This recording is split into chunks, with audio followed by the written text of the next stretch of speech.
Season 5, episode 20. I'm just expressing right now the title of the episode. It's an object. If you do that, you're going to have to stay in motion for the rest of the episode because that's the object is remaining in motion. Yes. One of Newton's laws. Can't argue it. Well, the rest of the law is an object will stay in actually it's an object tends to stay in motion. Yeah. Until it is acted upon by an outside force. You just acted upon it. Yeah, I put it in motion perpetually. Oh, Jeff, we are here at the end of Babylon 5. And I'm excited. I'm a little freaked out too. Yeah.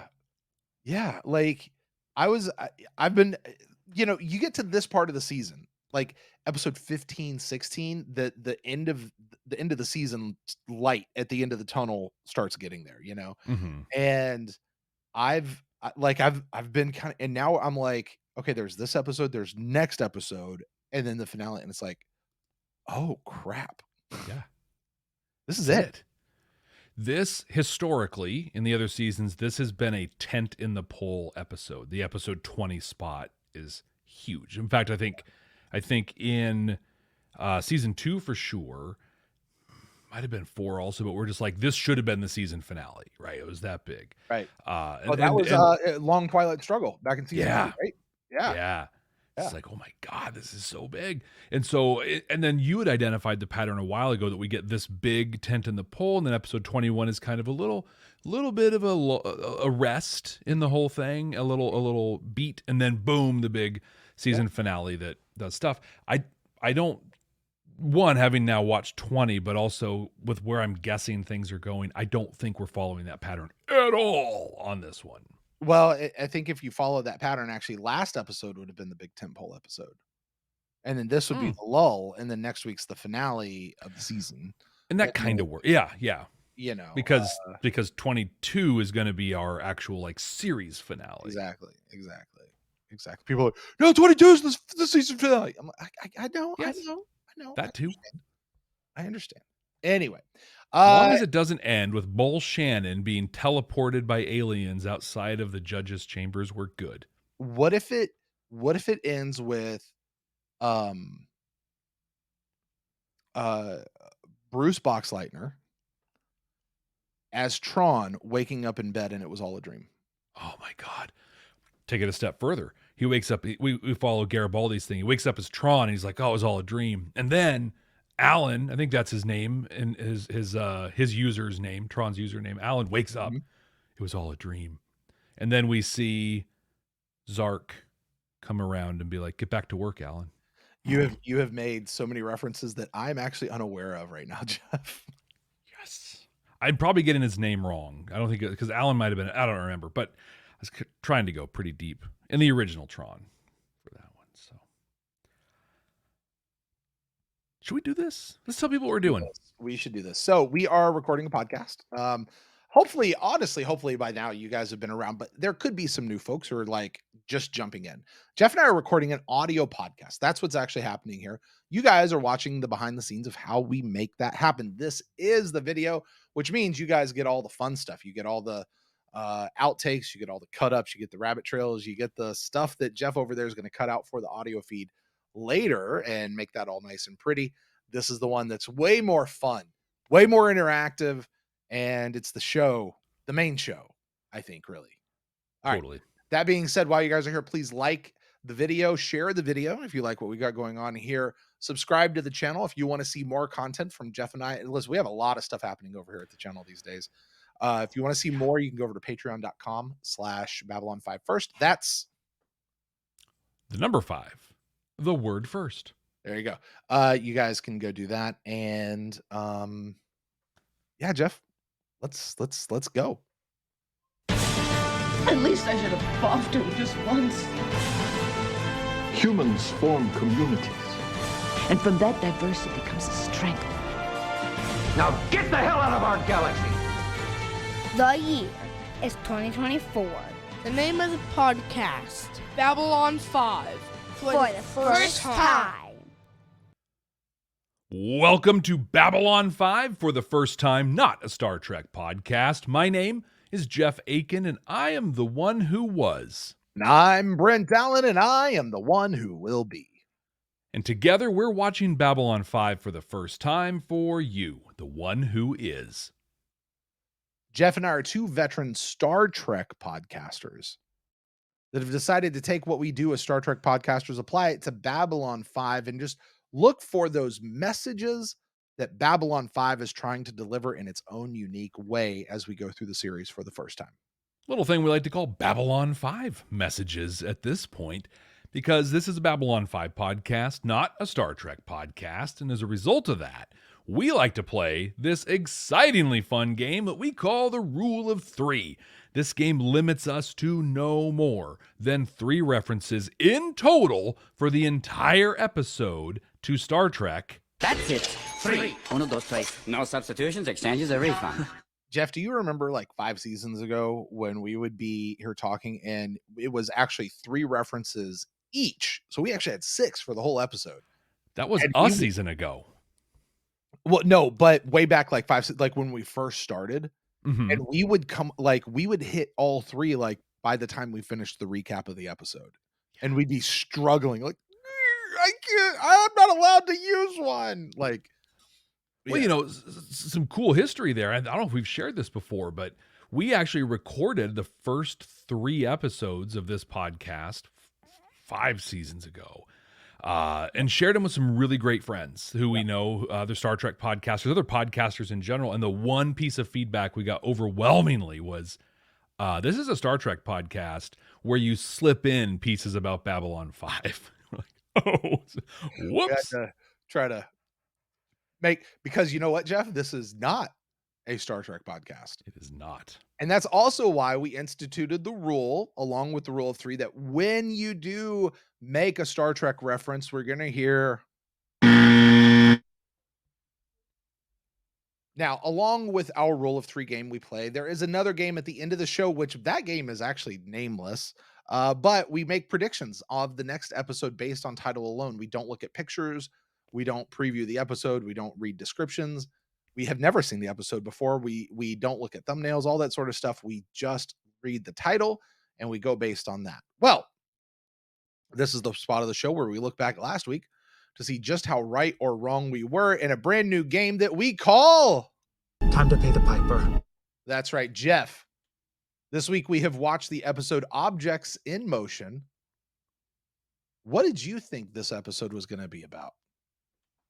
I thought we were going to see where G'Kar and Lyta were going to take off, and we were going to see where they were headed, and that we were going to get Garibaldi and Lise leaving for Mars.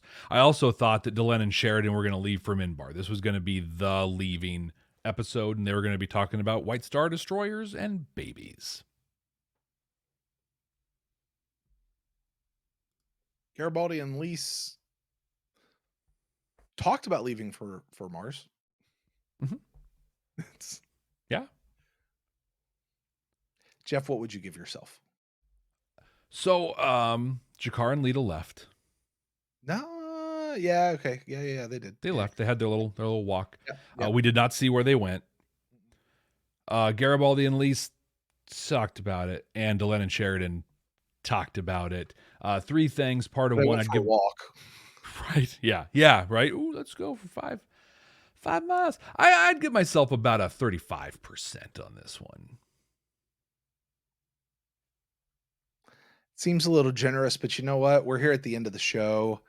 I'm feeling generous. 35%. You got it. Cool. Pal. We'll call it 70. Hey, what did you think this one was going to be about?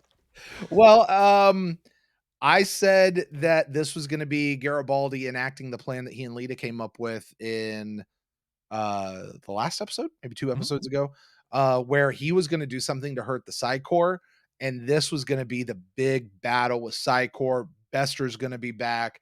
He and Lyta, I kind of really thought he and Lyta were going to take each other out, or Garibaldi get the neural block removed. That whole piece would be solved for him. That was what I thought this one was going to be. Yeah. It says, I think 2 weeks in a row. That's kind of a goose egg for you. Yeah. been a whole lot cooler if it was. Sure would have been. Hey, this is the part normally we talk about the episode itself, but I want to take a little exit here and let people know that we are just a few weeks away from our season 5 wrap up. Oh my gosh. Yeah. Can you believe that? Jeff, I honestly have, like, we've been going so like focused on this. I forgot about the wrap up altogether. Well, I got you covered. You even have it in the notes here, and my eyes just glossed over it. Oh my gosh. It's like you're not willing to believe. It's like, I can't believe this. We're there. Yeah. We're Jeff, there. I have our giveaway. Yeah. I've had our giveaway since season 3. I know. I'm so excited. I don't have it up here. I can run and go get it real quick if you want me to. We can show it. Why don't you do it? I'll hype stuff up. You run. Don't fall or anything. Right. Like, take care. Let's be safe. But no, it's our season 5 wrap up. So a couple programming notes on this. So we've got this episode, the next one, and then the finale. So season finale, series finale. I know it's wrong, but that's the train we're going to ride. And then we'll do our season 5 wrap up. This will be a wrap up of just the 5th season. We will in the future have a series wrap up, but that'll be after we do the movies. We're kind of figuring out how we're going to address Crusade. We've got the autobiographies. We're going to kind of get that first exposure to all things Babylon 5, and we'll do that as the season wrap up in the future after those things. But in the meantime, we're going to wrap up season 5. And with a thing that we've done through, well, every season so far, one of the hallmarks, one of the things we so look forward to every time is a giveaway, right? And we've done a couple things for the giveaways, right? We've had Babylon 5 models, we've had Starfuries, we've had the Babylon 5 encyclopedia, we had I think the John Sheridan action figure.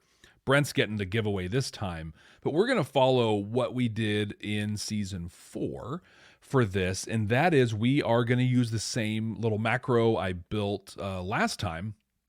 Gosh, almost 6 months ago. Wow. But we're going to take an existing patron, and they'll be the one that Excel randomly spits out for me. And that's who's going to win this cool prize that Brent's about to bring up.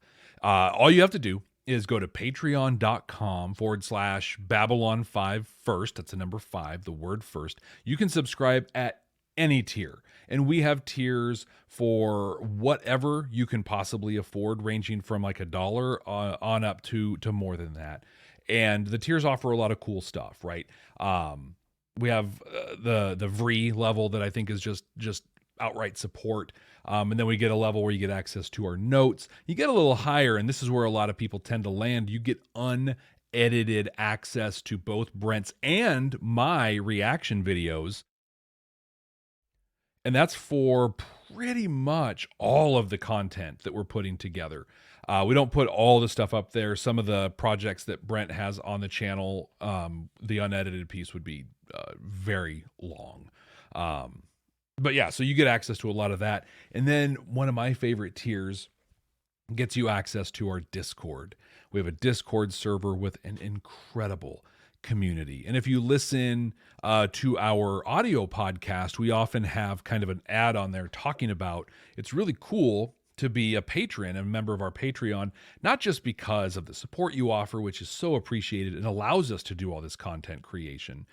And it's cool. And it doesn't only give you access to the cool stuff that we're putting up there, but it also lets you be a member of a thriving, supportive, and incredible community of people that to me is my favorite part of everything that we do. So to get put in this drawing for this thing that Brent's about to reveal, go to patreon.com/Babylon5 first, the number 5, the word first. Subscribe. If you're already a subscriber, guess what? You're in. You're entered. It's all good. So Brent, what are we giving away this time? Well, here's the first thing. All right, Jeff, first of all, have you ever gotten a package, box, something? You put it someplace so you don't lose it. Of course.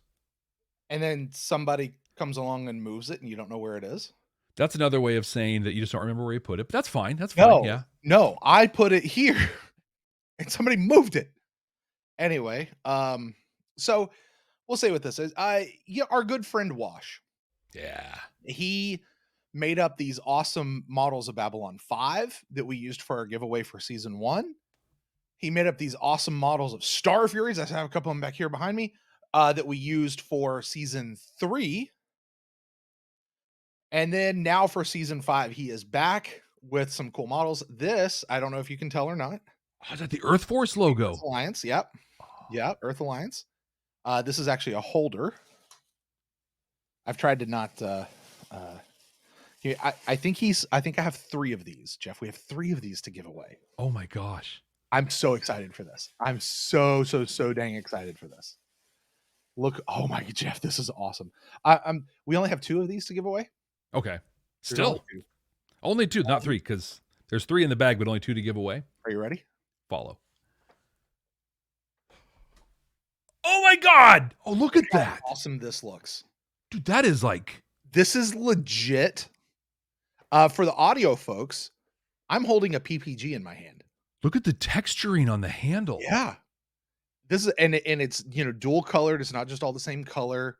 This thing is this thing it feels good in your hand too. Like it's nice and thick. That's like screen ready. Oh yeah, this is amazing. Like this is absolutely amazing. So we've got 2 of these to give away. That's awesome. And all you have to do, go to patreon.com/Babylon5First, click the link down below in the notes. You're going to be entered for what? No. Yeah. Oh my God. Yeah. Yeah. Look at that. So what Jeff is freaking out was I just took the PPG and I set it on the stand that is the Earth Force Alliance logo. Oh, now we only have 1 to give away. Jeff, this is amazing. If this was an actual prop from the show, I would take this home with me. Huge shout out to Wash. That is incredible. This is awesome. Awesome. Season 5 giveaway right here. We'll give away more than 1. And we'll leave it at that. Fair enough. Fair enough. I love it. Well, hey, we've talked about this long enough. Let's get back to the episode as Brent tucks those away somewhere very beautifully. You're good. Oh, yeah. Making some choices. Oh, that's going to look good up there. And get your entry in there quickly, right? Because we've got this episode and then 2 more episodes and then the wrap up. So I can see it. That looks great. Oh, so good.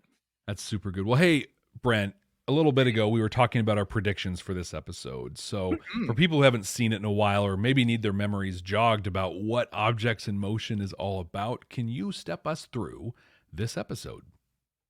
Would love to.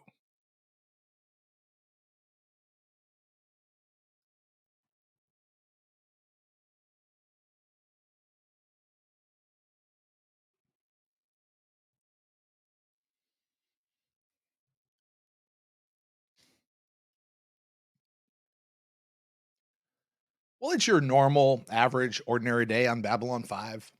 Ships are coming and going. People are passing through customs. One of them is a bad guy that you're not really supposed to notice. The other is a good guy, or in this case, a good gal, who's causing a commotion. As Zach tries to deal with the situation, Franklin is walking by and hears a familiar voice. And so do we, in case we didn't recognize her face.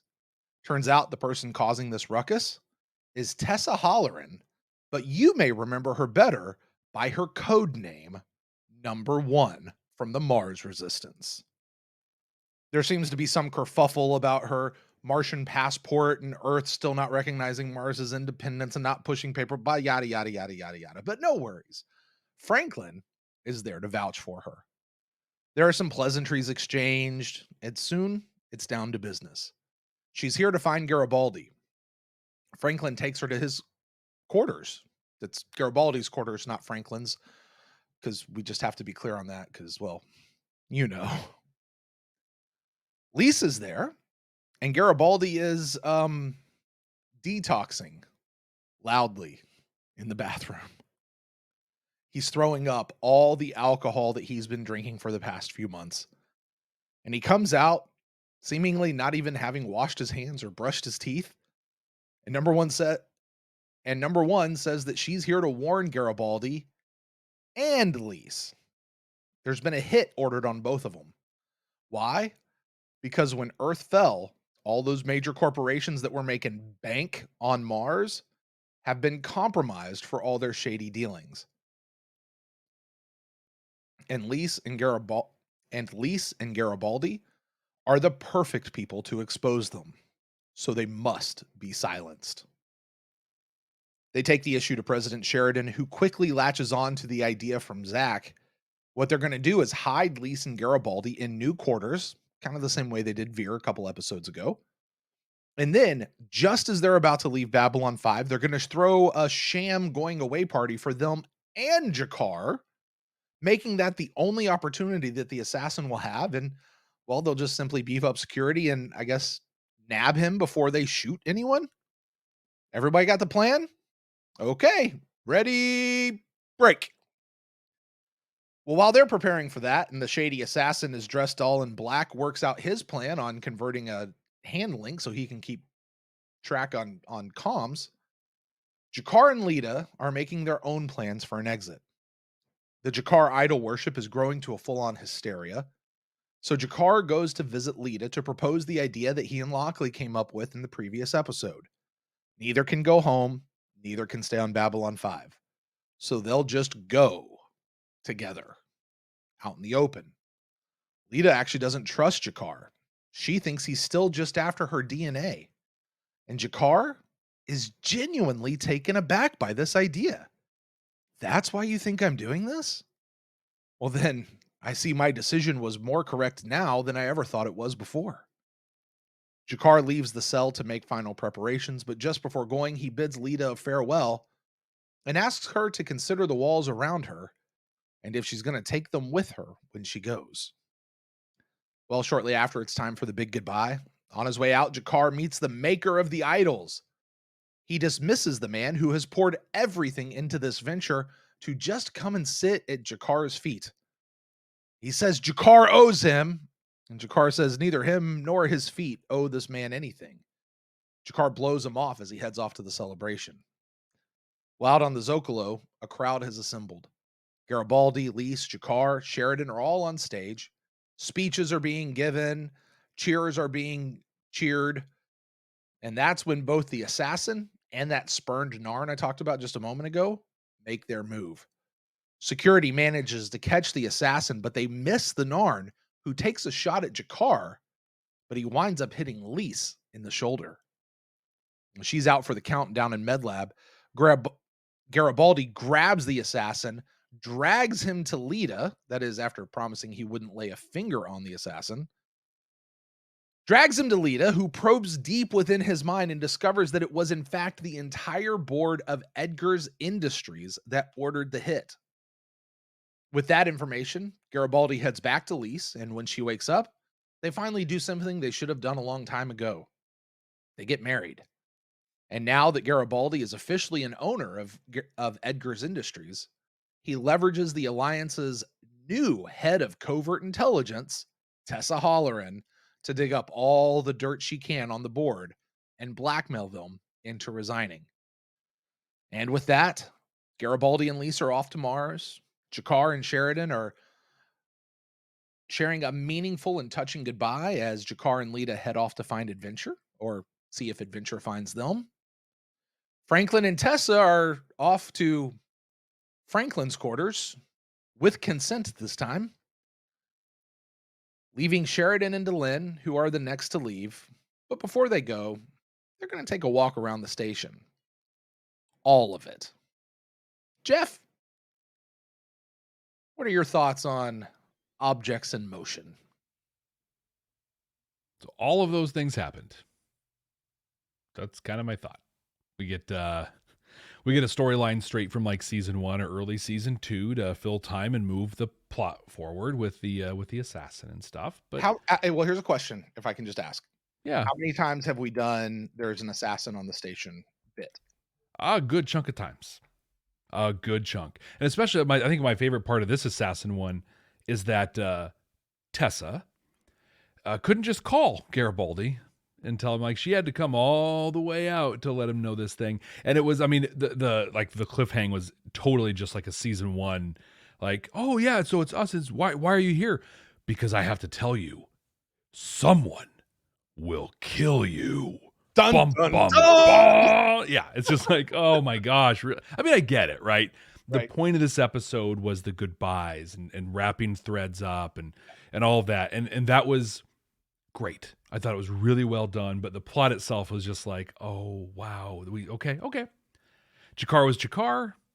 Great stuff. Garibaldi was Garibaldi.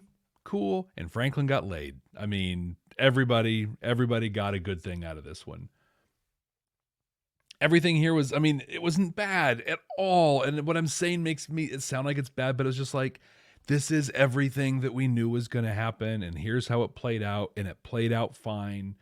And so, okay. I think I'm more interested. I think they've done a lot of work in season 5 to like set up cool spin-offs. And they set up 2 cool ones in this one. Like, I want the Jakar and Lita traipsing through the galaxy show. Yeah, that's fun. I want to watch that. I want to watch Garibaldi doing corporate intrigue. Like, he walked in and owned that board. I want that show, you know? I'm here for that. But yeah, this one is one that needed to happen. It happened. It was well executed. I don't have a whole ton of notes on it. You kind of covered the things that happened. I've got a handful, but yeah. What about you? What were your first take on this one? Well, my first take on this is especially seeing Lita and Jakar fly off into Never Never Land. I think we can officially kiss seeing Bester again goodbye. Yep. Korra's mother, Korra's father is going to be his last hurrah. There's one more shot, Jeff. There's one more shot. Brent, you will notice, and for the audio people, I'm holding up a pen. There's no ink left in this. I have written my letter. I have it in the envelope to send to JMS. We got one more week. Uh-huh. And I am sending that bad boy. Yeah. I mean, unless this is actually what that whole thing was from season 4 that got lifted and thrown over, which I don't think it was. Like, I doubt it. Anyway,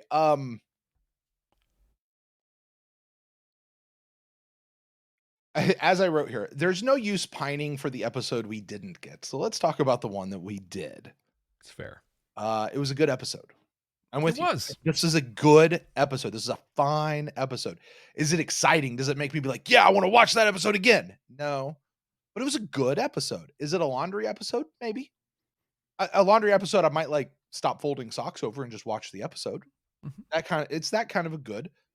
I was thoroughly in for the entire episode. I wasn't looking around distracted going, oh my God, when's this over? Like, there's none of that happening. We got the next chapter in where is everyone going to be when the show is over? Mm-hmm. Garibaldi is now married. Yeah. I think this is about the episode we thought he was married in last year as well. He's taking over Edgar's Industries. You mentioned that, and I'm sitting here thinking Garibaldi might be a better fit for corporate Mars than he ever was for security in a space station. Totally. Like I really want to see what this guy can do, especially in a place with resources. Right. And you know that obviously he's entering into a cutthroat world. And he's cut out for it. Yeah, exactly. Exactly. He's literally, I have a very specific set of skills, and those skills are right. His replacement is in place back on Babylon 5 in Tessa coming over. Lita and Jakar are finally off on their next great adventure, so goodbye to them. I think we're done seeing them. I don't think we'll see them in the next episode. I loved the interactions between Lita and Jakar, and we're going to talk about more of that as we get into this episode. Sheridan and Delenn are going to be heading off for their new home on Minbar as soon as they get done with their walk. This is an episode that is tying off loose threads. Yeah. It's just not the threads that I thought they would be tying off. I still have questions about those dangling threads. And look, I mean, Jeff, it's not like we haven't gotten out of seasons before where every single question has been answered or that there's dangling threads left out there. Yeah. Like, so the idea that we're going to get out of the series with still having some dangling stuff left out there that's unresolved, fine. Looking at you, Great Egg. Like, where You did got you 2 go? episodes. Where did 2 you more episodes. exactly? Like, looking at you, Epsilon 3. We're gonna save this in our back pocket. Pull it out when we really need it. Okay. 2 episodes. 2. You got 2 more. Oh my gosh. I think Bester and Garibaldi and the neural block in his head, that's just gonna be something for the novels to have to figure out. I just think that's where we're gonna be, which is okay. It's totally okay. I feel set up. I am genuinely curious though with some of these things that are still hanging. Like, Yeah. we've joked about setups for spinoffs. Uh-huh. Was there an intent for that? Because like we know they had the Crusade, What is spinoff. Crusade? What is that? We No know idea. that there's all these movies. Mhm. Did any of these movies address these sorts of things? That'd be cool. And you know what? To settle everyone's thing, if that is the case, one, please don't tell us. We're going to watch. We'll see. Also, don't yell at us for being upset about this. We're just watching the series right now, and we're feeling like, where's the stuff? Where's the stuff? And if it comes up after that, cool. Yeah. That doesn't mean that I hate this episode or that I don't get this episode or that just enjoy the episode you got. I'm enjoying the episode we got. Totally. I'm also lamenting it's not that my prediction didn't come true. I just have questions that are left unanswered. Yeah. Do you remember in not Babylon 5, Battlestar Galactica? Jeff, did you ever watch the reboot while it was actually on TV? I watched it after its initial run. Okay. In its initial run on TV, when it gets to the end of season 4, Mhm. when it's hyping the last like 5 episodes or so, maybe 10 episodes, all the marketing on TV, I remember this really well, was all your questions will be answered. Oh. And I got to the end and I went, so many questions. sorry, you might want to bleep that. It was so many questions still left unanswered. I was like, what do you mean all my questions are going to be answered? No, they're not. That's this. I've got some things dangling that I'm, you know why? Because I'm invested in the show. Like I want to see what happens, right? Right. But overall, good episode. Good episode. Interesting just where we are in the placement of the series, though. This, yeah, that's it. So, yeah. Jeff, you said you didn't have too many notes. Where I've got a handful, but I don't know how much is gonna dive deep into. So, what do you got? Well, I think the biggest takeaway for me in this whole episode, and this is pretty substantial, and again, to your point on placement in the series, I feel like this should have come a long time ago. But the links molecularly bond to you. There's no adhesive. We've known that. Have we? We have known that. That's not new information. I thought there was an adhesive. We joked about like Garibaldi's hairy hands. Yeah. And that's, it is possible. Honestly, somebody told us that in a comment. Okay. But I know that that was not new information to me at all. Oh, because I knew they were tied to your DNA. There was the DNA. I got that. And it's a molecular bond to your so it's just a boop, boop, boop. I guess I still say it pulls the hair on the back of his hand, but still, yeah, it's got to. But even if it's not Garibaldi's hair that it pulls because he's in universe, Jerry Doyle's hand, because it really is adhesive. Yeah, there's no molecular bonding happening to Jerry. No. They just put tape on the back of that sucker. So number one, Tessa comes on the station and she's making a big stink, and she's like, "I am a duly elected official of the she said the provisional Mars government or the Mars government."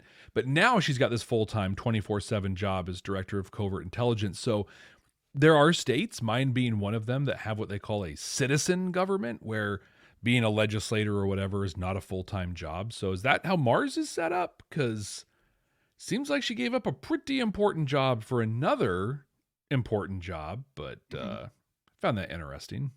I mean, the fact that she could just, within the span of a 45-minute episode, resign, submit her resignation, and accept a new role, start the new role. Yeah, and do a ton of work. She came up with a ton of stuff. Although I do have to wonder if that wasn't literally like, hey, I'm going to make a phone call and get everything you need. Yeah. Well, they were on Mars, so she probably had a lot of this already. Yeah, that's what I mean. That's what I mean. Now I got to tell you about her. When she first came on, I didn't recognize her face. Really? I recognized her voice. I went, I know the voice. Who is this? And it wasn't until Franklin walked up and I was like, oh, yeah, it's that girl. That's right. I need to make a correction, Jeff. Yeah. I think maybe in the last episode or 2 episodes ago, I said something to the effect that, during the Earth War, the whole Mars thing really wasn't that important. There wasn't that much that went on. Franklin broke it all down of exactly why Mars was super important to the war and what happened. And so I'm going to retract that statement because Mars was super important to what was going on. Yeah. That's very fair. In my head, like there's just so much you're trying to keep track of. I was like, oh, what did they really do? Yeah, my only other big note on the Garibaldi stuff is when Lise got shot.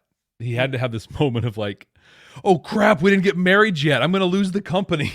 Like, all that money. No. It was just, and then as soon as he's like, hey, I got a minister outside, he's literally just like, look, they said you're going to be fine. I'm not sure. We got to get this ink to dry real fast. Also, I love you and I want to marry you, but can we get married real fast, please? Right. I like that scene. Jeff, I don't know how this is going to hit you or not, okay? He goes, I've got a minister standing by. And he goes, Baptist, right? And she's like, yeah, Reformed. Okay. Just so people know, that's my history right there. Oh, wow. Okay? Yeah. And he goes, oh, don't worry. It's not for like last rites or anything like that. Yeah, Jeff, Baptists don't do last rites. Yeah, that's a very Catholic thing. That's not a Baptist thing at all. Like Reformed or otherwise, we don't do last rites. And ironically, Catholics actually don't either. That's a holdover from a long, long time ago. So last rites haven't actually happened since like the mid 60s. Interesting. A long time. Interesting. I love the fact that she said she was Reformed.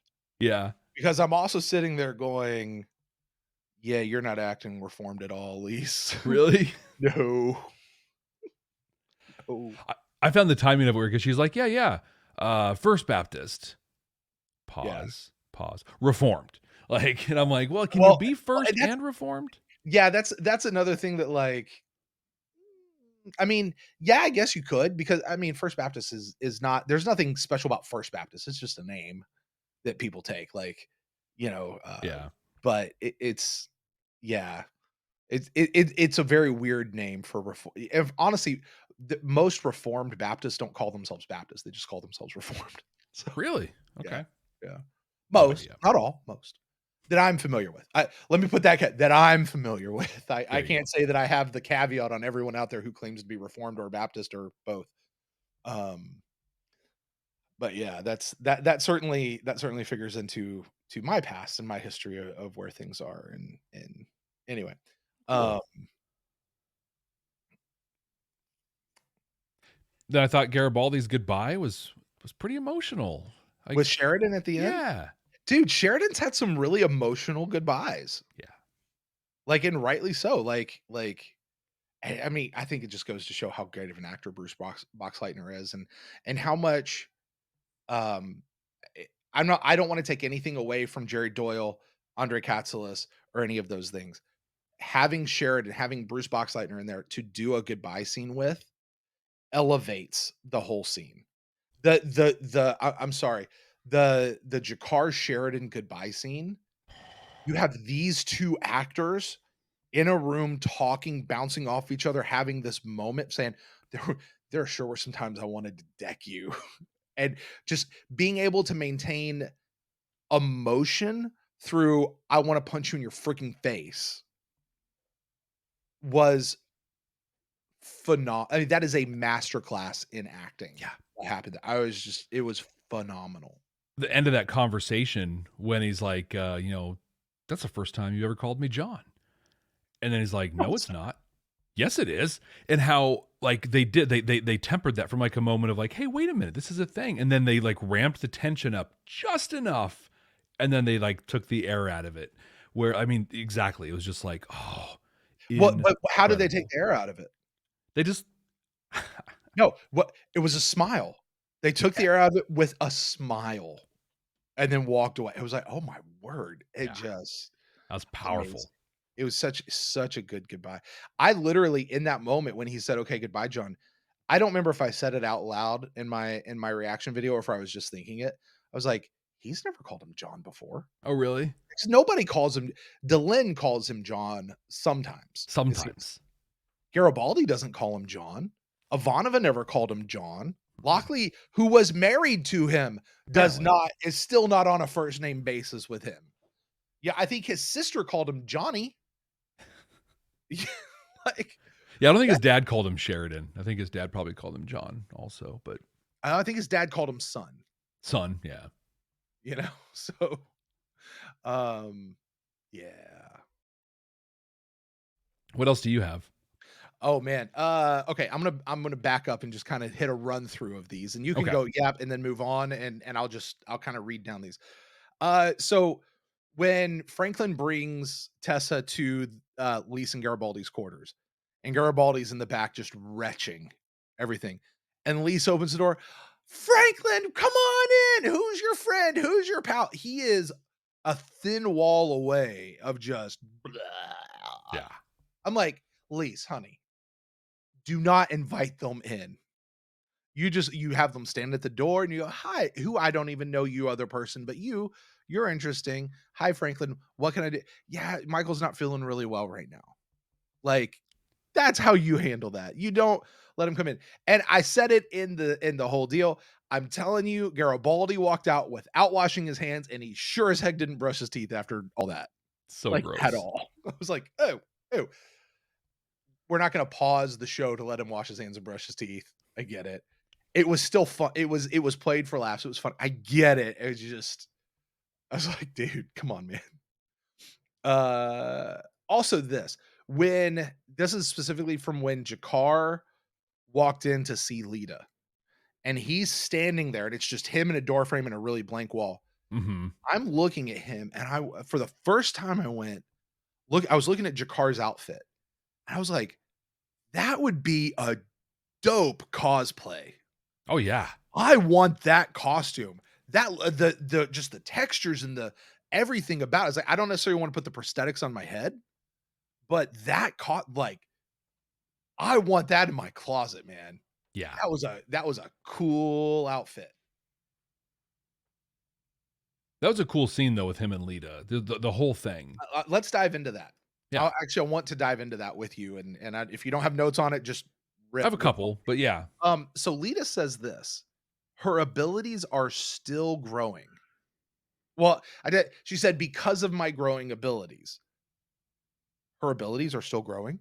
Isn't that's terrifying? They're growing ability. It's not just she's had these abilities and she's coming more in tune with them.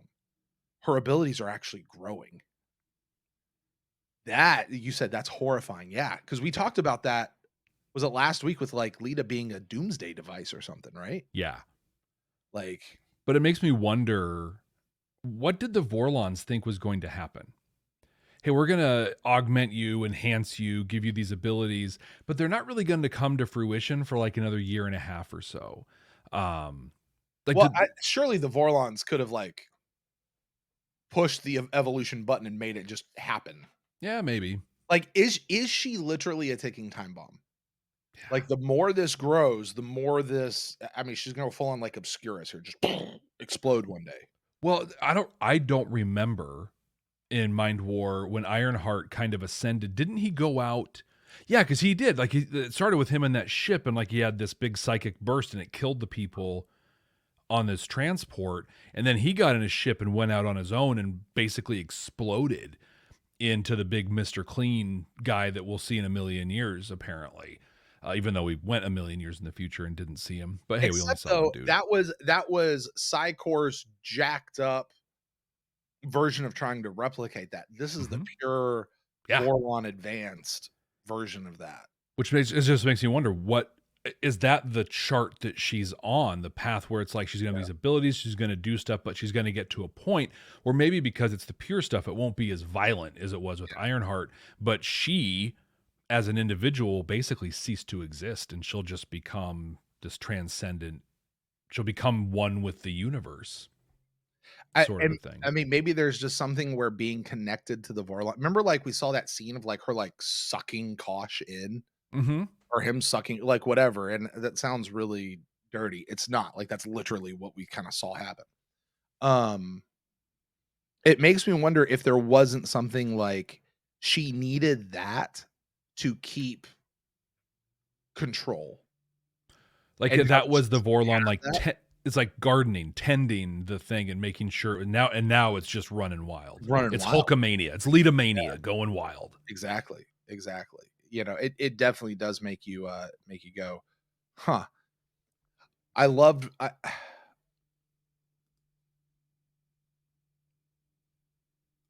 what Jagar had to say here. He's talking about him and Lita, and he's like, yeah, we are the same. And Lita's like, we're not the same. You don't know anything about me, right? Kind of doing that whole deal. And he goes, we are the same. He says, we are but the sum of our tears. Yeah. Too little and the ground is not fertile, too much and the best of us is washed away. My rains have come and gone. Yours are just beginning. Wow.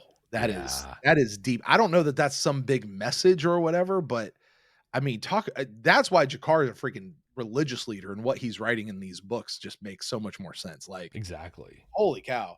But then he goes on, which I think is just an amazing thing. He says to Lita as he leaves, I mentioned it in my recap, consider these walls. In a little while, we will leave these walls behind.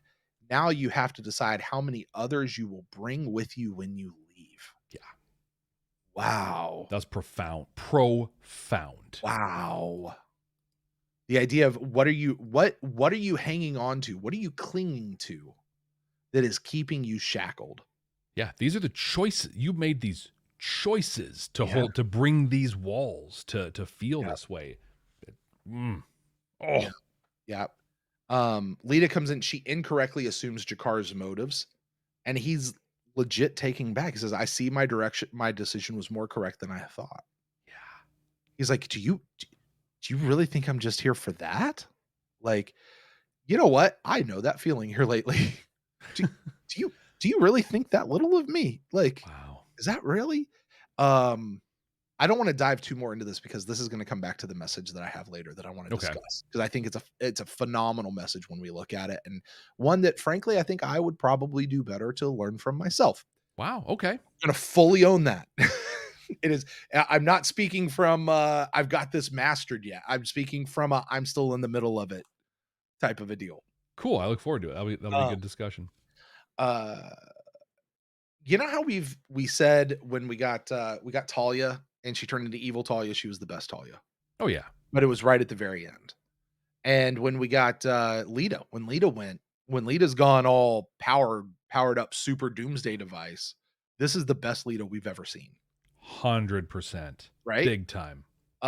There's somebody else that is the best of this person we've ever seen, and it's happening really right here at the end. Yeah. Zach. Oh my God. Yes. This is the best Zach we have seen in the entire run of the show. He is in charge. He is doing what he needs to do. He's got a plan. He is running his business. He is in a uniform that fits. You know what I mean? Feels good. He's loving it. So good. So good. We went for literally went from the guy who refused to wear the uniform because it was itchy and because Garibaldi's coming back anytime now. Yeah. To now he's coming up with plans. Even Garibaldi's, he's just like, wow, whoa. Like he I don't think we were ever high on Garibaldi in his, that's not true. I used to talk about how extremely competent he was in his job. And then he basically took 3 seasons, 2, 3, and 4 to prove me wrong. But we have Zach he is on all cylinders all the time. And he's so cool about it. Just like, yeah, I got this. It's fine. Mm-hmm. Whatever. Mm-hmm.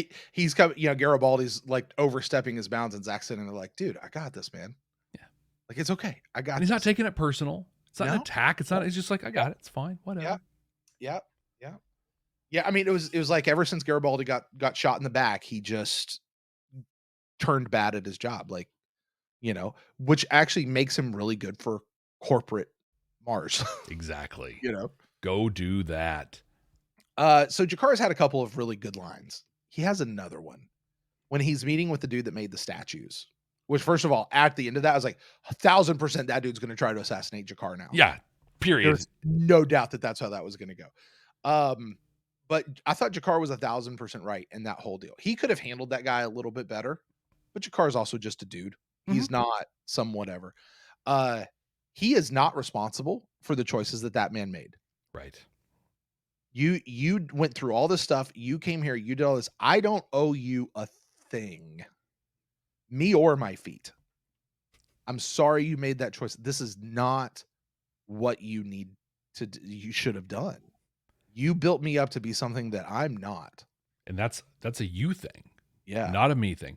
He capped that with the line that I was just like, oh, punch in the gut. The guy says, he's like, you owe us. Without us, you're nothing. And Jakar just says, well, then I'm nothing. Good day. That's what he wanted.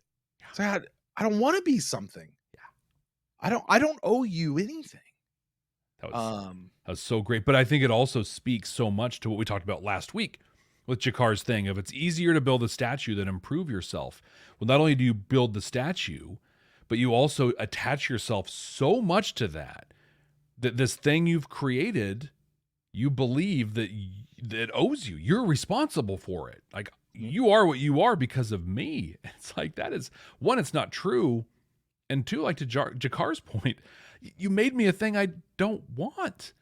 Like, I'm literally running away from an imaginary monster that you created. So let's go the other way around. Okay.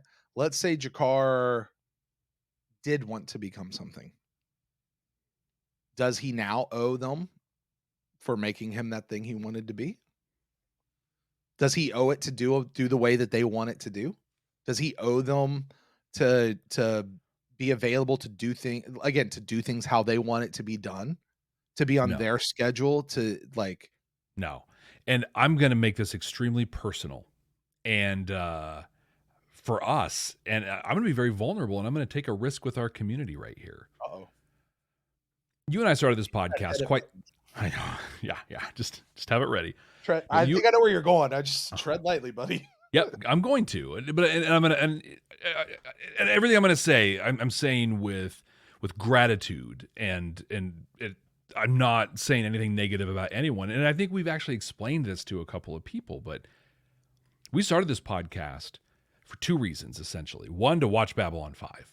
Two, to hang out and make good podcasts. Like, that was the goal. We did this for us, and we found success early. And we built on that success, and we are extremely grateful for the success. And when I say success, I'm talking about you that are watching this, you that are listening to this. And there are a vast array of that community, from people who are just doing the downloads and listening and watching. And that's awesome. All the way to people who are truly financially supporting us in this show. And we've run into situations where there are people who felt, because they were financially contributing to the show, that they had the right to tell us how to run what we're doing. And we value your input. In fact, we have a whole tier of our Patreon dedicated to hanging out, where we talk about, hey, here's some ideas we have. What do you think? We want your input. We want to engage. We want to make stuff that you're interested in. That doesn't mean you get to tell us what to do. That doesn't mean you get to tell us how to do it. There are people, we put out reaction videos every week, right? We make content across a number of different things now. And there are people to this day who are like, I need you to do it this way. You did this. I want you to do it like this. And it's like, cool. If I can just say something on that, Jeff, real quick. Yeah. 97% of the people who comment and interact with us on those reaction videos are phenomenal. Oh yeah. Without question. 97 might be too low. Like you're really talking about a handful of people. Well, gosh, and even some of the people I'm talking about here, there's no ill intent. Like, in their mind, they're helping. Do this; it'll make your product better. And thank you so much for that. There are literally, I'm going to say three people out there who are just like, yeah, I hate this because of how you did it. You need to do it this way, and I'm here giving you money, so you need to listen to me. And I think all of that to say, and come back to answer your question, we're not obligated to do that. We appreciate the input. We appreciate you being here. We've incorporated things that you've suggested, 100%. but there's nothing that says that we owe anybody all I owe, Brent, I owe you and I owe me to put out the good podcast and do the fun thing that we agreed to do going on 2 years ago. Like that's it. The only thing that I feel that I'm obligated to people to do is to bring me. Show up. To bring me, to bring Right. my real piece. I am a work in progress. I am on my journey, just as you are, just as every single person out there listening to us right now. We're all on our journey. I'm still learning. I'm still growing. There may be some places where I'm a little further down the road than other people. There are other people who are further down the road than me that I'm looking towards. That's the only thing that I'm planning to be is me. I'll be honest. That's the thing. I will owe you honesty. I will like that. honestly deliver, thoughts, opinions, in process works. It would be really easy. No, I don't know if that's the right word. It would be easier if in every reaction I just BS'd it and loved the episode. Oh yeah. And you too, you do your own reactions as well, Jeff. Like it would be so much easier to just go through and be high on everything. Yeah. Here you go. Here's the thing you said you wanted. But to be honest is a level of vulnerability that you open yourself up towards, and it just sort of is what it is. For the record, I did not set Jeff up for that. I did not plan on talking about that. Those are Jeff did that all by himself. So if you have called problems, to it, Jeff at Babylon5first@gmail.com. That's where you get it out. Hey, back to this. Yes. What other notes do you have? Yes. So Zach's plan worked. I thought it was an awful plan, by the way. Agreed. Like, hey, hopefully we'll find the guy. But then we're going to give them this one shot to get you, and hopefully we'll get him first. Yeah. Like, I get it. They had to find the guy, or else he would have just followed them back to Mars or wherever they went. Like they had to do something, but it still involved putting Garibaldi and Lise at incredible risk. When Garibaldi goes to grab him and takes him to Lita, and Zach's like, "Come on, Garibaldi, I can't let you do that." There is nothing Garibaldi should have been able to say to change that. Exactly. At all. That should have been the end of the conversation. I promise I won't touch a finger. Sorry, that's twice in one. That's two. Yeah. Sorry. I'm sorry. You're going to do something to him. No. And guess what? The very next shot, Garibaldi's got him by the scruff of the neck and throwing him into the thing with Lita. Like, yeah. And then she has him basically mind rape this guy. Yeah. Flayed him. Yeah, like she was having a good time too. She's like, "Oh, forgot to carry the 7." Carry the 7, which I've laughed so hard when she did. Oh, you got distracted and let me in the back door, and nighty night. Then I went to some, dirty places with that, but whatever. I like this assassin dude. Like the casting on this was good. His skill set, assassin guy we've seen in this entire show. Yeah, he's fully competent. Good plan. Like this guy was the real deal. Yeah. Yeah. He all dressed in all black. Yeah. Which I love that. I love these all dressed in black. And it was the entire board of Edgar's Industries. Yeah. The whole board. And they'd agreed to keep, back each other up, the whole thing. And we saw that play out where they're just like, "Oh yeah, I don't know. It was this one guy." And he fully confessed in his suicide note. So not us. Right. Which you're like, wow, you just had that dude take the fall for all of you guys. All of that. And Garibaldi's like, "No, not today, my friends. Not today." Yeah. By the way, that board member guy should have been John Rhys Davies. 100%. That's 1,000. He just should have been that. Garibaldi though came in being his own boss, man. He put a hit on every one of those board members' heads. Yeah. And here's the thing.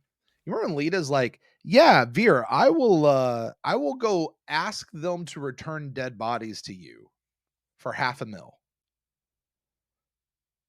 And Veer's like, I got 4. Is that enough? Garibaldi put a hit on 5 people's heads for $100K a piece. Yeah. for the And he same did. price. For the same price that Lita went to go ask to get bodies back, Garibaldi's got hits on 5 different people ready to go. The most amazing part of it is it's in the later half of the 23rd century, and he did that using a paper check. I didn't even think about that. You're absolutely right. Oh my gosh. Oh my word. Hey, back up to Lita just for a second. I said last week, remember Lita's in the cell and like she like makes the little camera explode and all that kind of stuff. And I was like, she's only in that cell because she allows them to put her in that cell. She's only being restrained because she allows them to restrain her. When she goes into this and she just busts the handcuffs, and Jakar's like, if you could do that this whole time, why didn't you? She's like, it just made him feel safer. But she like, in that moment, and I have no right to speak to this, so I'll just put it out there and I won't speak to it. And if I'm out of line, call me on it. You can, Brent, or people that are watching or listening. But in that moment, I felt so many skilled, talented, and intelligent women who have to dumb themselves down in a corporate or life environment to help other people feel safe while they're there. And I felt that was a tiny little scene that spoke volumes to me about women's experience in the working world. I cannot speak to that. Outside of that rings true from what I know of women who work in that, women that I interact with, they share that same sentiment. Yeah.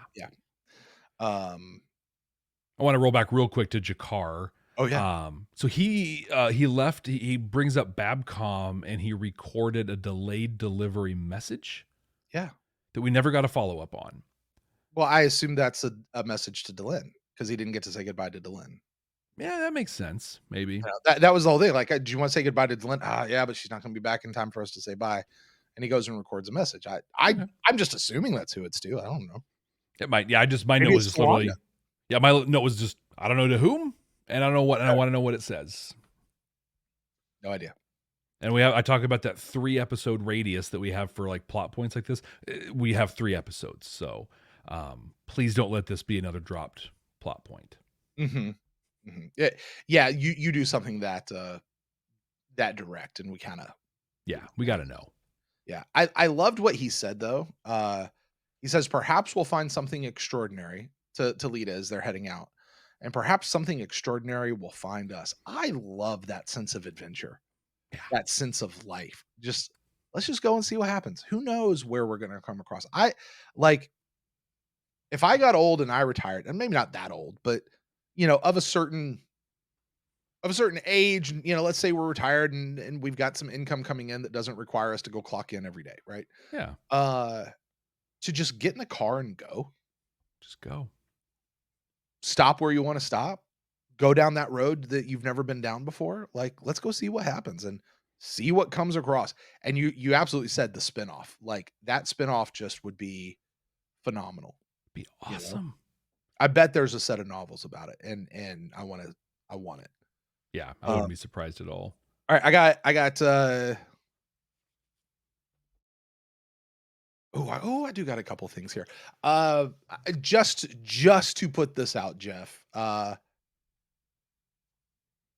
Franklin and Tessa. This conversation between them where they're flirting with each other and they're getting ready to go off and kind of do their thing, being in relationship and stuff. Nothing seems out of ordinary to me about that right now. Yeah. But I did note you have a black man and a white woman having this conversation. This is in 1998. Mm-hmm. An interracial aspect. I wonder, I just don't remember how different did that hit in 1998. Seeing, to me, I'm just looking at it, just thinking whatever. But I remembered, at that time, and I'm like, I feel like I should remember because I was actually an adult then, just barely, but I was an adult. How? Yeah, I feel like TV was doing a better job at this point in making that normalizing it on television. I think in most of society it was there, but it hadn't really been normalized as much. So. But it was very normal with Babylon 5. Because go back to Talia and Jason Ironheart. Again, black man, white woman. Yeah. Perfectly normal. Go back to Ivanova and Talia. Mhm. 2 women. I'm sure if we think about it, there are other Well, when Marcus and Franklin were supposed to be married, that was my favorite moments where Oh, it's yeah. like, yeah, Even if it they were wasn't like, playing oh, drafts, they're like- gay. It's just like, And they're they don't love interracial. each other. Yeah. And interracial. God, I didn't Yeah. even think of it. Yeah. Forget the gay thing. I mean, we're just on that side. Don't Yeah. forget the gay thing. That's important. But Yeah. you know, anyway, but listen, Jeff, for 5 seasons, you and I have gone all in on Franklin just being creeper and inappropriate and can't handle his stuff. This time he got it right. He did. He asked for consent. She gave consent. He made a plan. More power to you, buddy. Yeah, it was great. Like, go, dude. You know, same consent he had in Walkabout. Like, yep. I was like, hey, listen, here at the end, we're gonna say bye to Franklin. Good way, good man. Yeah, send him off good. Send him off good. Yeah, like I can stop hating Franklin now, I think. Yeah. Team Franklin. Right here. This guy. That's the t-shirt. I want the thumbs. Right? It says I'm Team Franklin with the Babylon 5 logo, and it's just the thumbs. That's the t-shirt right there. Call Fabio, let's get him on it.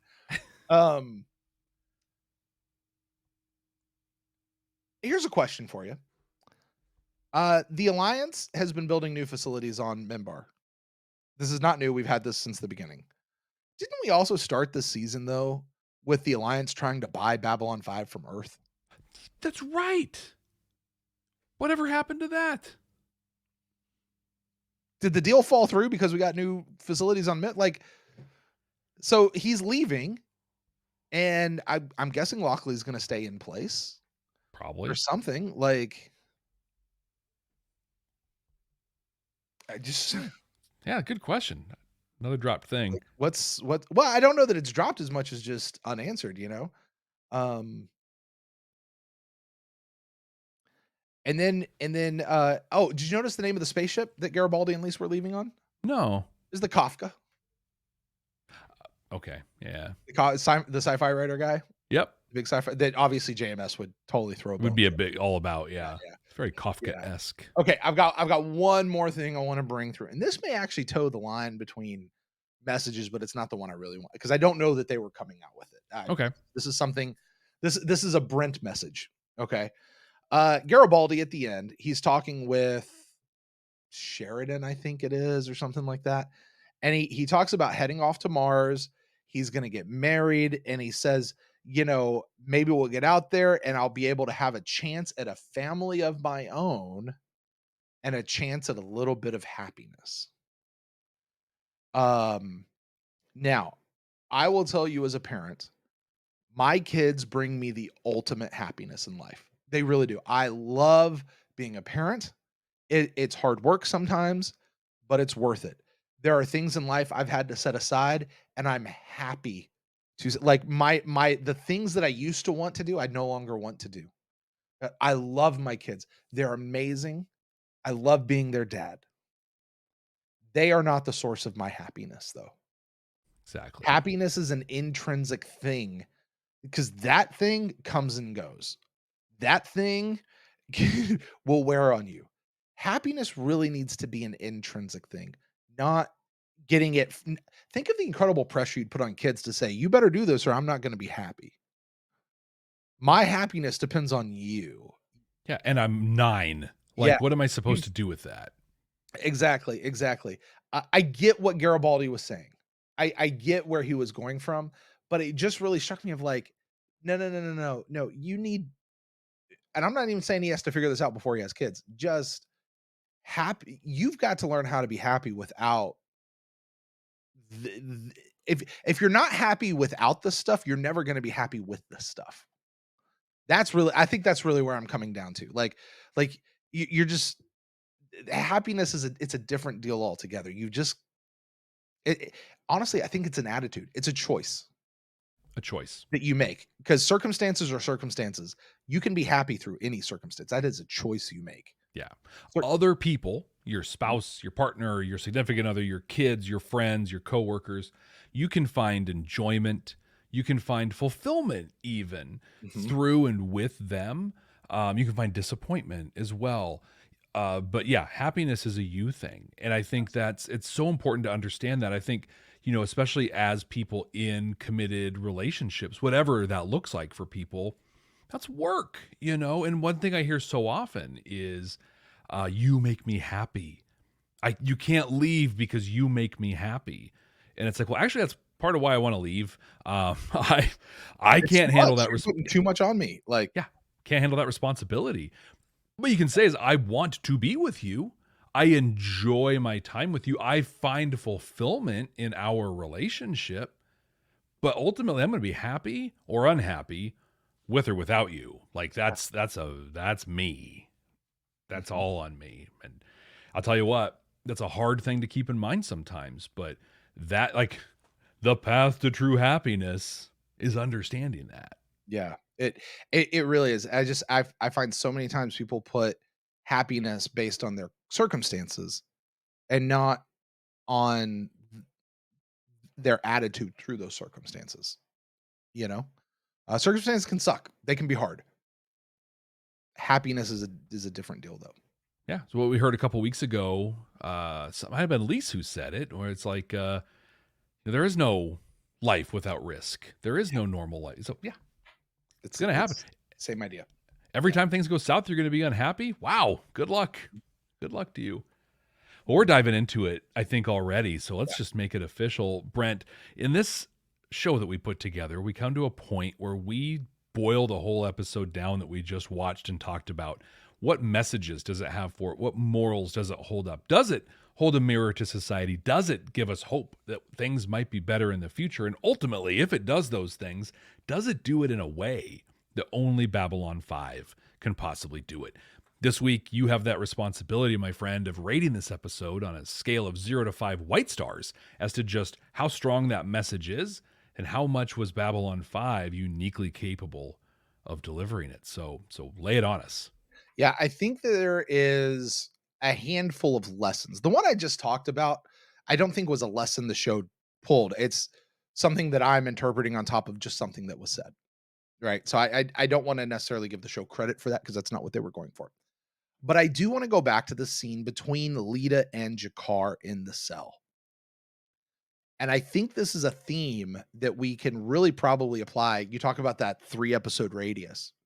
We're probably going to be able to continue to apply this, but certainly today with as many goodbyes as we saw. G'Kar says to Lita before he leaves, I ask you to consider these walls. We're going to leave them soon. You need to figure out how many walls you're going to keep bringing with you, what you're going to be, what you're going to take with you from here. And you get to make that choice. We see Garibaldi heading off to Mars. Franklin's going to be heading back to Earth. Sheridan and Delenn are going to be heading off to Minbar. G'Kar and Lita have headed off into the great yonder. What are they taking with them? Garibaldi had to let go of his job.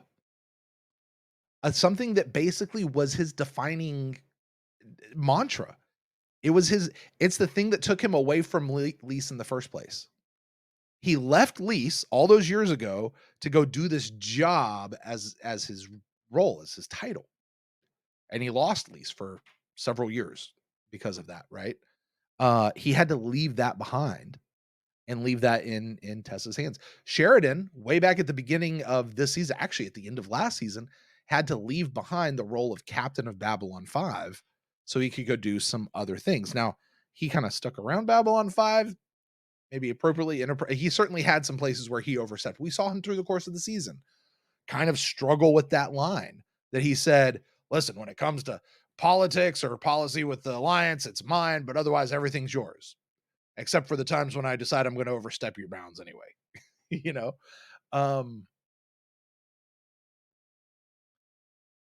But what are these pieces you're going to take with you? The negative ideas that you're going to hang on to. I guess it does relate a little bit to what we were just saying of of what is holding you back from being who you're really supposed to be. Now, I also look at that conversation with Lita and Jakar, and this is maybe a little bit of a different thing. Uh, Lita's Lita makes a really strong assumption of Jakar's motives here, right?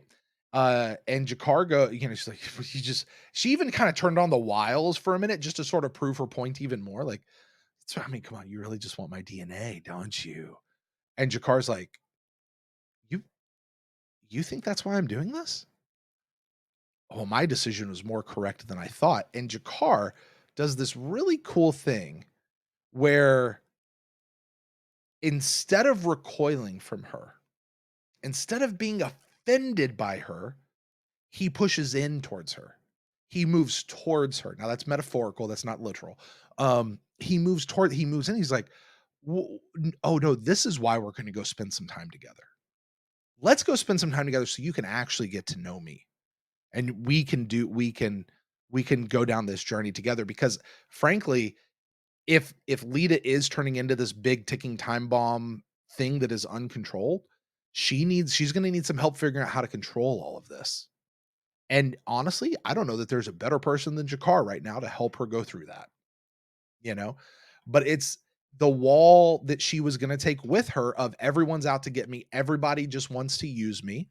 We discussed last week, maybe that is a rightly earned wall or a rightly built wall because of her experiences coming out of Mars and the Shadow War and the Earth War, that everyone has used me. Nobody's ever said thank you or anything like that. So I've got to put up this wall. Mm-hmm. You know what I mean? Garibaldi has this wall of his identity. He either has to let it go or he can, and when Garibaldi let that go and he said, I'm going to move forward with this. You and I said it earlier. That's it. That's his spot, is in that right there, not in the other thing, you know? Um,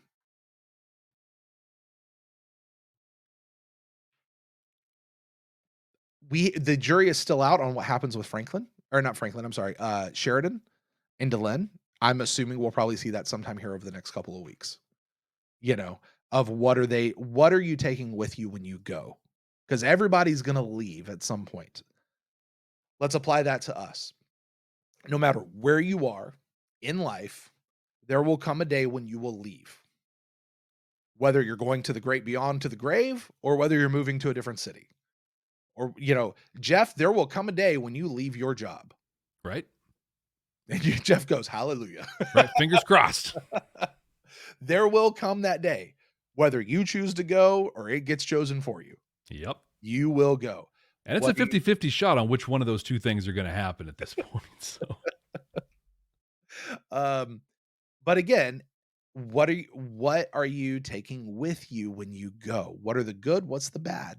What are the walls that you're keeping with you? I think that was an interesting thing. And to kind of watch where Lita went, where Jakar went, Jakar was letting everything go as the walls he was taking with him. He's letting everything go, right? Again, there's Garibaldi. Lise seems to just be she's like, I just want my guy. mm-hmm. This is fine. Finally I'm here. We're not going to screw this one up again. Right. So anyway, that's where I land with this is, what are you taking with you when you go? Cause you're going to take stuff. What are the things you need to let go of as you move forward in life? Things that are going to hinder you if you continue to take them with you.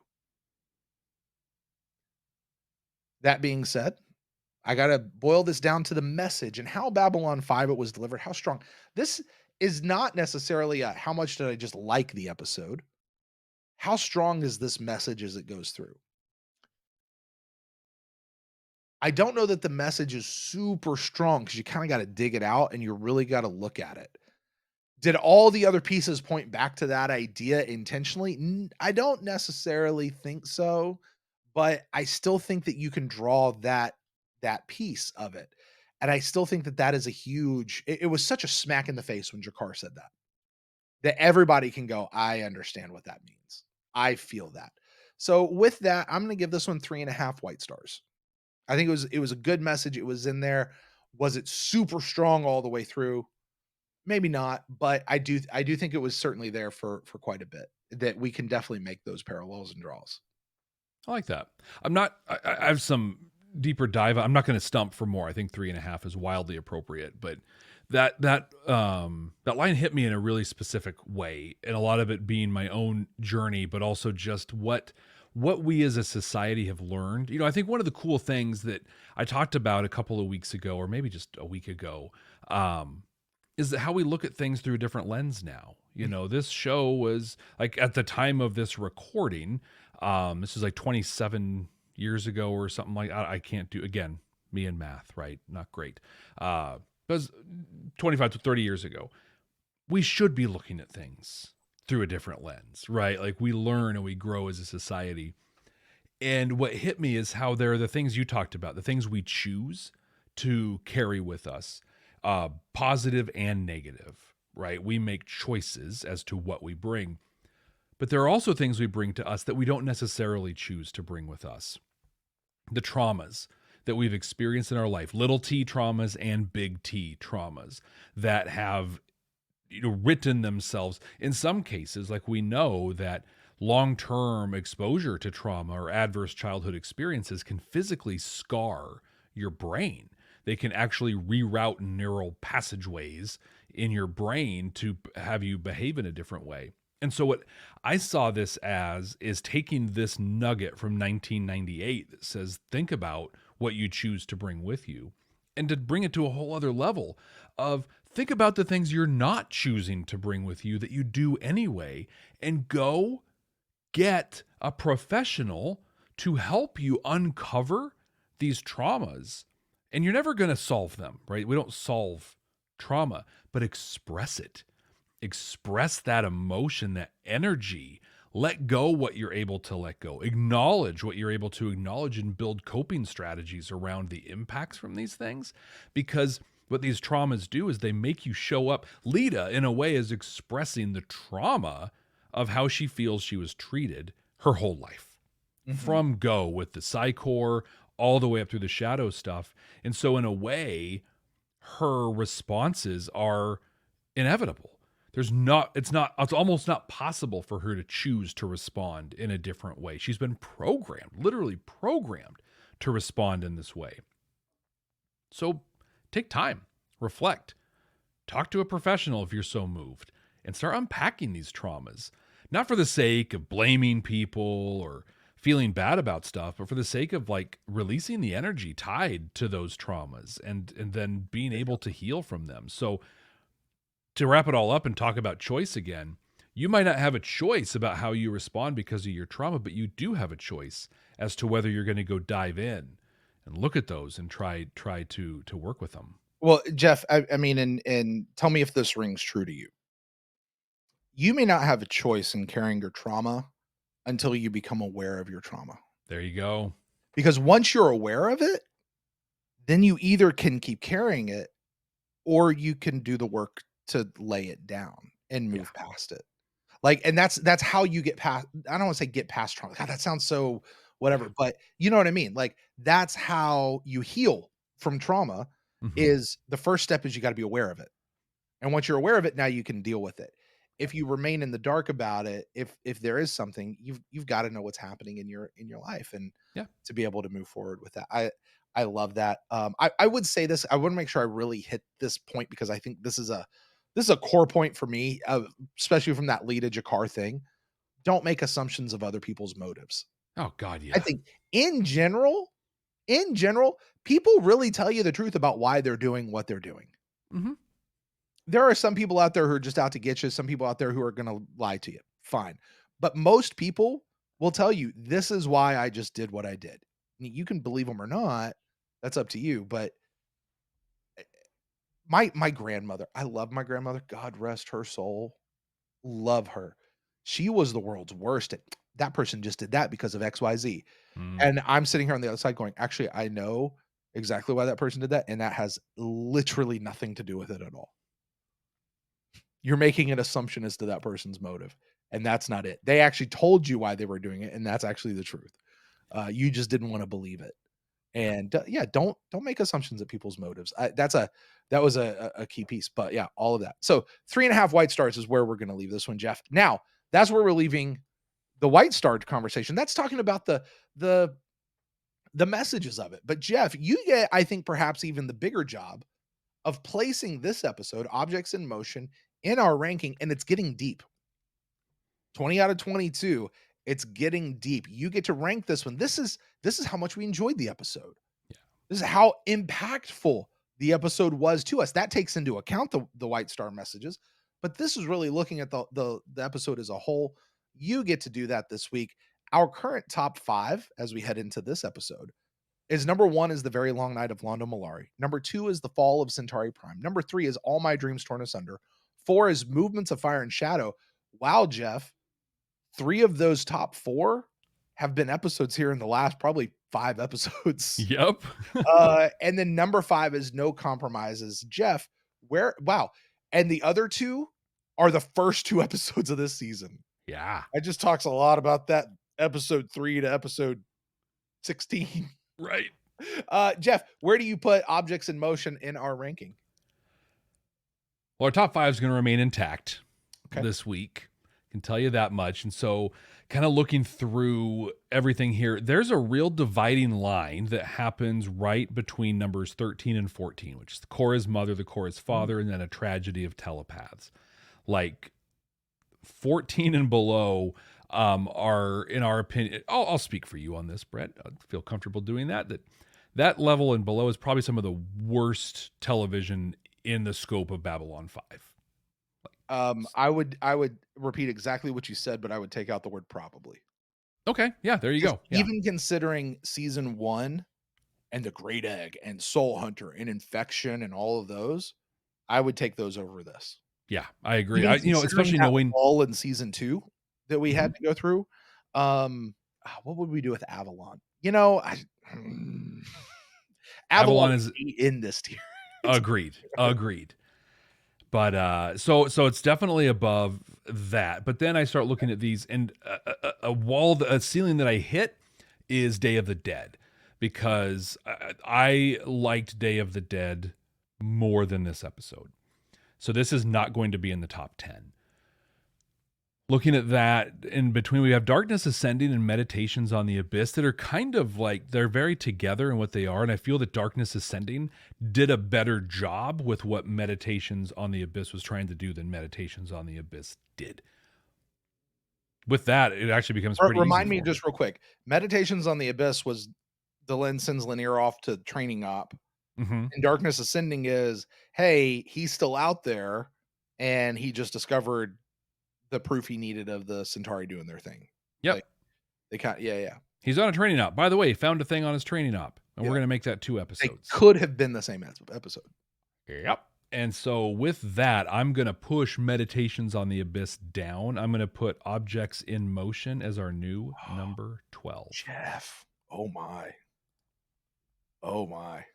Okay. All right. Fair enough. Listen, this is definitive. And it doesn't matter where Brent would have put this a little bit higher than you just placed it. And that's okay, because this was your week and this is definitive. This is ironclad. Ironclad for 3 more weeks. And we'll see what happens with it. Jeff. Well, Brent, that's it for Objects in Motion. But before we get to our favorite game, I just want to take one more moment to remind people that in 3 weeks, we are going to look at that ranking once again in our Season 5 wrap-up. And in our Season 5 wrap-up, we do a big giveaway. Brent on the video is holding it up right now. Incredible PPG created by our buddy Wash. Again, that thing just looks so good. That's so good. It's so You want a chance to win one of these? We have more than one to give away. We're going to give it to a current patron, a Patreon subscriber. So just head to patreon.com/Babylon5 first. That's the number 5, the word first. Subscribe at any tier, and that qualifies you for the drawing. So Jeff, win one of those.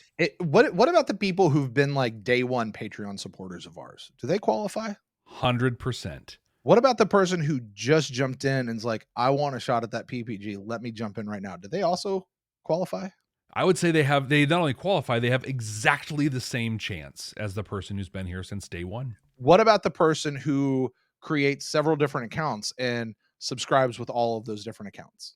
I'd say they have a much better chance of winning than someone with one account. Just checking. Not that I'm saying for people to do that. I just, want to get a sense of that.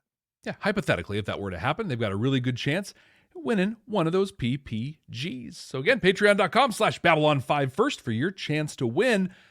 Brent, next week we're watching Objects at Rest for the first time. So we just watched Objects in Motion. Next week is Objects at Rest.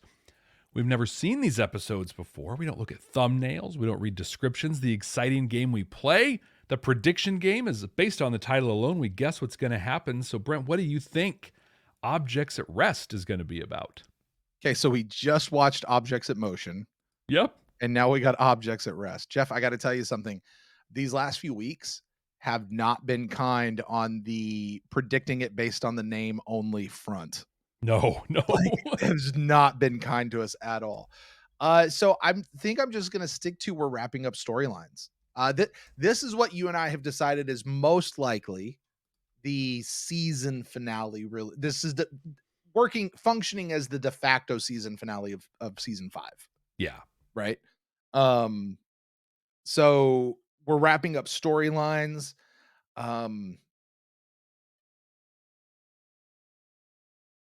So Sheridan and Delenn move off the station. That's it right there.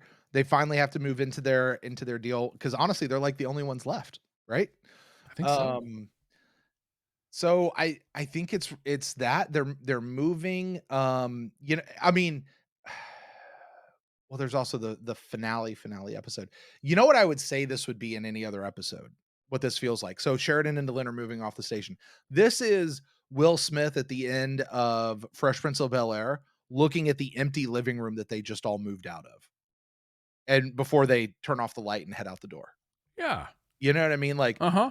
that's what this kind of Sheridan and Delenn are leaving Babylon 5. Only Babylon 5 is not going to get the light turned off on it as they walk out the door to an empty Babylon 5. Like that's not how this is going to work. So they've got to go to, what we haven't dealt with yet. I'm not saying this is what they're going to deal with, but this is the only other one that so the Narn, the Drazi, and the Brakiri have not answered yet for breaking with the president to go attack Centauri. Yeah. Right. But were they going against the principles of the Alliance and stuff like that? Maybe not. So maybe this is like working out a new constitution for the Alliance and finally getting like the Alliance starts. We're finally here. Like we're now. Okay. We're moving. Maybe it's that.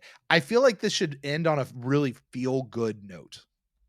This episode. This shouldn't be some downer of an episode. Like it should end on a feel good note. But I think ultimately, again, to go back to the really broad, it's Sheridan and Delenn moving off the station, wrapping up ties. I think it's that. What do you think, Jeff? So I think it's we saw the objects get put in motion this week. This is the people leaving. So the objects at rest are going to be all the people. Like they are all going to land and be where they're supposed to be. So that's Sheridan and Delenn leave, and we'll see them settle in to their new place on Minbar and be at rest. Essentially, we're going to see the Garibaldis doing the Edgar's industry thing. We're going to see them start rebuilding and getting involved into stuff. We'll see them intersect with Earth and how Earth are being a bunch of jerkheads and making things difficult. But just kind of this is going to be the send-off for Sheridan and Delenn. We're going to see, the Lockleys, the Zacks, what happens, with the medical, just like how does Babylon 5 continue and what's it going to look like? I think it's the same thing. The end is going to be that like everyone's happy, everyone's where they're supposed to be. And here's that one little hanging thing that will allow us to, have an animated movie in the future and possibly a spin-off series to continue building in the universe, but nothing that's an ominous next week on Babylon 5, we'll find out. Like it's that whole big series. This is the season finale that says the show is done to prop us up for whatever we get the week after. Awesome. Hey, Jeff, real quick before we go on, Mhm. I'm looking at this PPG that Wash built. Yeah. It literally has sight guides. It's like sight lines What? down the like for aiming and stuff. Also, I just saw this while you were talking. Right here on the handle. Let me try to get Uh-huh. that in, see if it can focus. Babylon 5 logo. Oh my God. It's on each side. Babylon 5 logo. As I just noticed that. That's so Dude, cool. that's next level. Dude, Wash, man. So good. So good. Well, we'll find out who wins that here in 3 weeks. And we're going to find out what Objects at Rest is going to be about next week, right here. Thank you, everybody, so much for joining us. Don't forget to subscribe wherever you're listening or watching. Leave us a rating and review. Comment down below if you're watching on YouTube. And please share this show with someone who loves Babylon 5 or is about to fall in love with this incredible series. So until next time. Hey, Jeff. Yeah, man, what's up? So, we're almost done with the series. We only have like 2 episodes left. I know, man, it's wild. There's a Right? lot more to come. A lot more to come after this, but this is a huge moment. Yeah. It's cool though, because here's the neat thing, right? Long after we're done in the podcasting hallows that are out there and Babylon 5 world, the Babylon 5 fan community, our voices will linger in these walls for as long as this fan community remains in place. I love that. Let's get the hell out of here, man. Initiating getting the hell out of here maneuver. We're not some deep space franchise. This station is about something. This thing is freaking cool. It is amazing. This is, I mean, listen, watch. Look, there's the Babylon 5 thing right there, the Babylon 5 deal. I've got the Starfuries. I have loved every single one of these. This honestly is my favorite. Yeah, that's top notch. Like This is amazing. He also sent the hand communicator, the links. Yeah, I remember the links. I remember those. They might be like up here somewhere. But I mean, gosh, Wash, if you're here in Club 65, it's good stuff, man. Big Good stuff. Club 65. I hate to cut this short. I got gotta head out. I need to spend some time. So Objects at Rest, baby, right here next week. Right there, Jeff. Right there. Let's go. All right. Bye, guys.